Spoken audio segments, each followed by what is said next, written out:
asking the questions of Democrats and progressives and others, did you have any idea of what they would try to do to you, to try to silence you, to try to destroy you? That's part one. The second part is, how were you able to maintain without just kind of disappearing and not having to put yourself a little bit? You know, the Democratic Party that I joined, and how many of you here maybe used to be Democrats? There's a good few of you. And so maybe you can relate to me when I tell you the party that I joined over 20 years ago is wholly unrecognizable today. But that party, one of the things that drew me to the party was the fact that it was a big, open tent party that welcomed people who had different ideas and different views. And you know, they say, oh gosh, the Democratic Party is so messy, but it's messy because you had a lot of, this vibrant marketplace of ideas.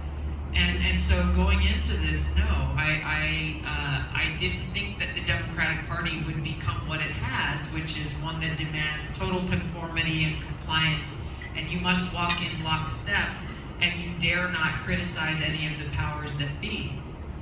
My first lesson that, and I know some of you have my book in hand here, I talk about this and the experiences I had in the book, but my first exposure to what would become very an all-out attempt at total destruction, but the first inkling of that was within my first 6 months in Congress, when then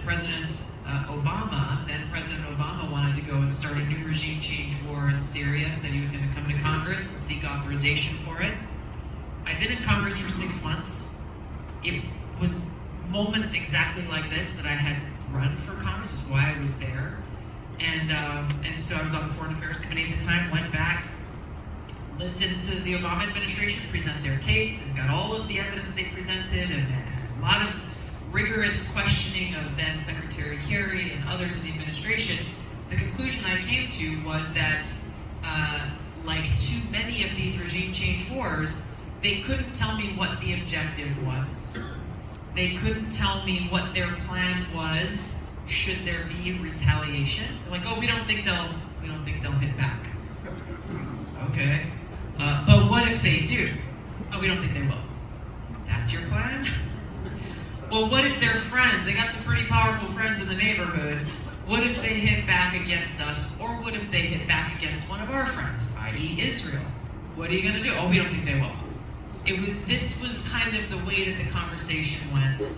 And my concern was that this would be yet another regime change war, another boondoggle, another senseless, counterproductive war that my brothers and sisters in uniform would be told, you've got to go and fight this war here.